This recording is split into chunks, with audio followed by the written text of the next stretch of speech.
গণ অধিকার পরিষদের ডাকসু সাবেক ভিপি নুরুল হক নূর আজকে বাংলাদেশের মাটিতে পা রাখবেন।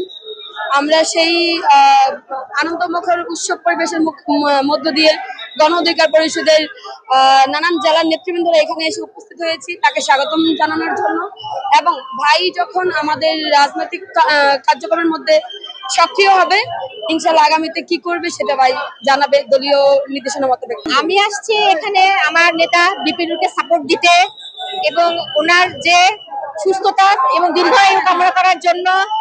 আমরা এয়ারপোর্টে আসছি ওনার রিসিভ করার জন্য। আমরা খুবই আগ্রহী হয়ে অপেক্ষা করছি কখন আমরা আমাদের জননেতার সুন্দর মুখটা হাসি দেখতে পারবো। এটাই আমার আশা। ইনশাআল্লাহ আমাদের অঙ্গীকার দেশ হবে জনতার। দেশ কোনো কারো একক বাপের সম্পত্তি নয়, দেশ জনতার। আমাদের অঙ্গীকার সবসময় জনগণের জন্য। আমরা লড়ে যাব। জাতীয় পার্টির বিরুদ্ধে কেন, বাংলাদেশের পাশে যারা যারা থাকবে তাদের বিরুদ্ধেই আমাদের স্লোগান। আমরা সবসময় আমাদের যুদ্ধ চালিয়ে যাব। আমাদের নেতার জন্য শুধু আমরা অপেক্ষা করছি।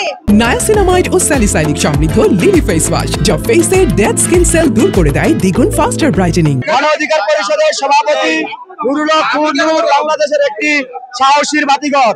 সে যখন শেখ হাসিনার আমলে বাংলাদেশে কোনো রাজনৈতিক দল রাস্তায় দাঁড়াতে পারে না, তখন আমার এই গণ অধিকার পরিষদের সভাপতি এবং তৃণমূল নেতৃত্ব রাজপথে দুঃসময়ের সংগ্রাম চালিয়ে গেছি।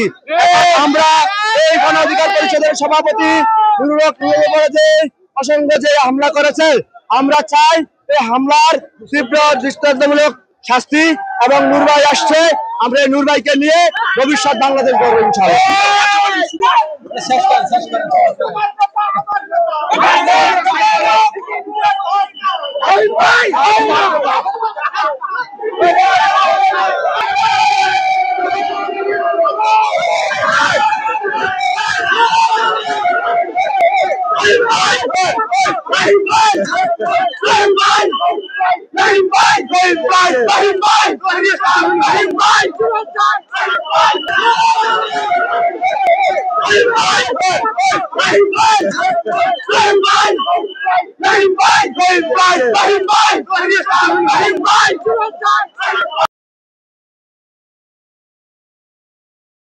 নায়াসিনামাইড ও স্যালিসাইলিক সমৃদ্ধ লিলি ফেস ওয়াশ যা ফেসের ডেড স্কিন সেল দূর করে দেয় দ্বিগুণ ফাস্টার ব্রাইটেনিং।